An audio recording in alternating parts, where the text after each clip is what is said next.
پورے پنجاب میں اسلام آباد میں جو تحفظ سینٹر ٹرانس کے لیے بنے ان کے تحفظ کے لیے پہلے تو جیسے پاؤں میں تالی بجا کر مچھر کو مار دینا یا زمین میں چلنے والی کیڑی کو مسل دینا اس کو مار دینا اور ٹرانس کو مار دینا برابر تھا. اب یعنی کہ یہ بہتری آئی ہے, یعنی کہ اگر کوئی ٹرانس کو قتل کر دیتا ہے مار دیتا ہے اس کو سزا ضرور ملتی ہے. تو بتائیے گا کہ یہ جو ہیومن ٹریفک ہے اس کو روکنے کے لیے کیا کیا اقدامات آپ کر رہے ہیں اپنی کمیونٹی کے لیے؟ بیسیکلی یہاں پر یہ ہوتا ہے کہ ہیومن ٹریفک کے بہت مسائل جو ہیں وہ جنم لے رہے ہیں. میں نے ان کہانیاں یہ بدگمانیاں بہت سنی تھیں اور کہتے تھے یعنی کہ گرو کلچر جو ہے یعنی کہ وہ ٹرانسجنڈر کمیونٹی کے لیے ماں باپ کا سامان رکھتے ہیں, ماں باپ کا رتبہ رکھتے ہیں. تو میں اس چیز کے خلاف تھی. کوئی بھی ماں باپ ایسی گندی اور گھنوانی حرکت نہیں کرتے اپنے بچوں کو بھیک مانگنے کے لیے یا جسم بیچنے کے لیے یا ڈانس کے لیے مقرر کر لیں. اور ان چیزوں کو میں نے دیکھا, جب مجھے بڑی تکلیف ہوئی ان چیزوں کی وجہ سے, میں یہ سوچتی رہی کیوں ایسا ہو رہا ہے. پھر یہ لاکھوں روپے, ہزاروں روپے, 5 لاکھ 10 لاکھ ہر جگہ میں یعنی کہ ویڈیوز بنا کر یہ حقہ پانی بند کر کے ان کو بیچ رہے تھے. مزہ تو تب ہے اس کلچر کا یعنی کہ یہ لوگ ایسے بچوں کو سیفٹی دیتے, ایسی کیئر کرتے, ایسی تربیت دیتے, ان کو سکیل کی طرف لے کر آتے, انہیں مسجد بجواتے, انہیں کلمہ ان کا ٹھیک کرواتے, سپارہ پڑھاتے, قرآن مجید حفظ کرواتے یا ان کے لیے کوئی تعلیمی ادارے کھلواتے. یہ کچھ ایسا ہوتا. ایسی چیزیں آگے نکل کے سامنے آ رہی ہیں. اس کے بعد تو میں دنیا مجھے برا کہے یا اچھا کہے, اب اس کے بعد جو میں کام کرنے جا رہا ہوں میں پہلے سے اس کو واضح کرنا چاہتا ہوں. 2 چیزیں میرے دماغ میں چل رہی ہیں وہ میں انشاءاللہ کروں گی. پہلے خواجہ سراں کمیونٹی کے جتنے لوگ ہیں ان کے ماں باپ سے میں میٹنگ کروں گی, انہیں باریکی سے بتاؤں گی یعنی کہ آپ کے بچوں کو فلاں شخص ایسے طریقے سے بھیج رہے ہیں تاکہ ان کے ماں باپ بھی اسٹرانگ ہو جائیں, ان کو بھی سمجھ آ جائے, وہ ابھی ہائی لائٹ ہو جائیں یعنی کہ گورنمنٹ کو پیٹیں, گورنمنٹ کو بتائیں یعنی کہ اتنے عرصے سے سن 2013 سے ایک آواز گونج رہی ہے, ابھی تک گورنمنٹ کے جو ایسے ادارے ہیں وہ گہری نیند میں سوئے ہوئے ہیں, مگر بہت جلد بہت عنقریب ان کو جھٹکے مار کر ان کو نیند سے اٹھاؤں گے. تو آپ یہ بتائیے گا کہ یہ جو اسپیسیفکلی ایک گرو سسٹم ہے, کہتے ہیں کہ ٹرانسجنڈر گرو سسٹم ایسا ہے کہ اس کے اندر جتنے بھی آنے والے جو ٹرانسجنڈرز ہیں وہ باؤنڈ ہو کر رہ جاتے ہیں, تو یہ اوور آل سسٹم کیا ہے؟ اصل میں وہ ماں باپ کی چڑکیں, ماں باپ کی پابندیاں, ماں باپ کی تکلیف سے بھاگتے ہیں جس وقت نا, تو ان کو کچھ چند دنوں کے لیے یعنی کہ انہیں اس کمیونٹی کے اندر خوشیاں ملنا شروع ہو جاتی ہیں, وہ آزادی ملنا شروع ہو جاتی ہے. آج پاکستان کے اندر دیکھیں ہر یعنی کہ صرف ٹرانس نہیں, میں جو بات دوسری کرنے لگی تھی میں وہی بات کرنے لگی تھی. دوسرا جو میرا مشن ہے, میں گورنمنٹ آف پاکستان سے اپیل کروں گی ہر مرد کا HIV کا ٹیسٹ کیا جائے, پتہ چلے گا ٹرانس کتنے ہیں اور فیمیل کتنی ہے اور مرد اثرات کتنے ہیں. میں وہی بات کرتی ہوں, پانی میں ایک مچھلی گندی ہوتی ہے, پورے تالاب کو گندا کہا جاتا ہے, مگر لوگوں آپ یہ سمجھو اس ایک مچھلی کو نکال کر نا تالاب کی کیوں نہیں صاف کرتے؟ ایک مچھلی کو نکالو. جب شیر باہر نکلتا ہے اسے یا ہرن یا بکرے کی تلاش نہیں ہوتی, اسے ایک پیٹ کی بھوک جو ہوتی ہے اسے ایک شکار کی تلاش ہوتی ہے.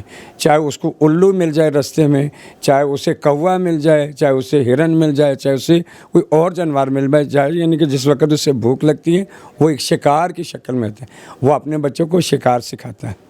ہماری گورنمنٹ آف پاکستان موجودہ نگران جو بھی ہیں یہ اس چیز کو سمجھے, لوگوں کو شکار سکھائیں, لوگوں کو طریقہ بتائیں, یعنی کہ اس میں اچھی طریقے سے ٹرانسجنڈر کمیونٹی کو سپورٹ کریں. اس ملک کی طرف سے نا ایک چھٹا بھی ایک بوند بھی مجھ پہ کسی نے نہیں گرائے. جتنے اخراجات کیے میں نے اپنے پاس سے, مجھے ثابت کر کے دیں. ایک بڑی حیرانگی کی بات ہے, آج دن تک میرے پاس نا کوئی بینک اکاؤنٹ نہیں تھا, ایزی پیسہ اکاؤنٹ نہیں تھا, کچھ بھی چیز نہیں تھی. تو یہ گورنمنٹ مجھے الٹا سوال کر کے پوچھے اتنے پیسے تیرے پاس آئے کہاں سے, پوچھتے مجھے. نہ انہوں نے مجھے اچھی بات پوچھی, نہ مجھے انہوں نے بری بات پوچھی, مگر الحمدللہ مسلمان ہونے کے رشتے, نبی کا کلمہ پڑھنے ہونے کے رشتے, ایک انسانیت کے حساب سے میں نے جو میرے دل دماغ کو اچھا لگا میں وہ کرتی رہی۔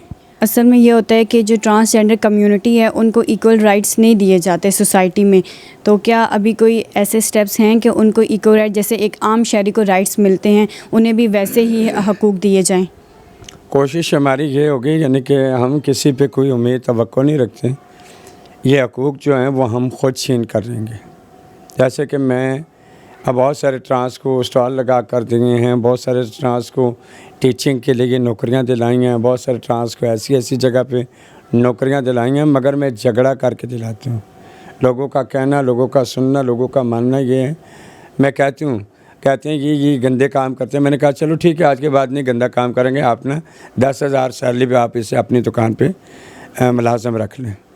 اگر اس میں کوئی الٹی سیدھی حرکت ہوگی نا تو آپ مجھ سے شکایت کرنی، میں اس کی اچھی تربیت کروں گی، میں چھان پیٹ کروں گی، آپ اسے نوکری پہ رکھ لیں۔ لوگوں کو مجبور کرتے ہیں ہم، کیونکہ آپ ساری زندگی آپ لوگوں نے ہمیں استعمال کیا، ہمیں یوز کیا اور ہمارے حق چھینے، تیرا کوئی اولاد کا قتل کیا ہے، تیرے مان سامان کا قتل کیا ہے۔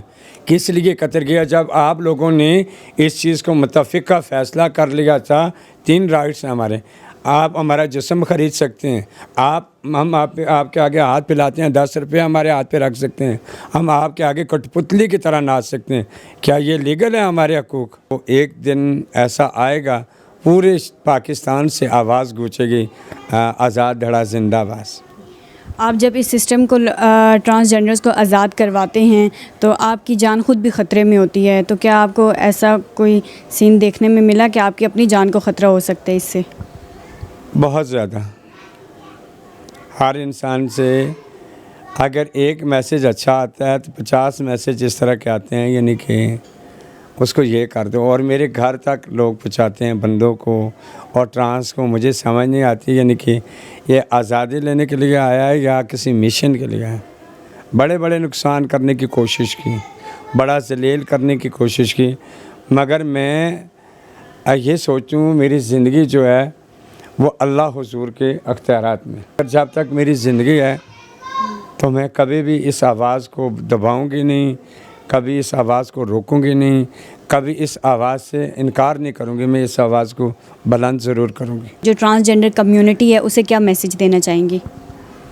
میں اپنے ٹرانسجینڈر کمیونٹی کو یہی میسیج دینا چاہتی ہوں، ہم ایک اچھے انسان ہیں، پاکستانی ہیں۔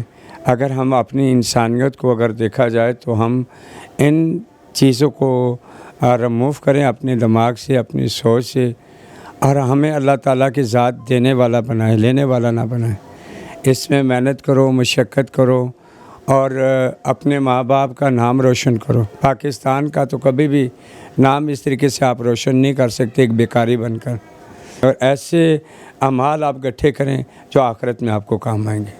تو اسی کے ساتھ اپنی میزبان سعدیہ رشید کو اجازت دیجیے۔ اللہ حافظ۔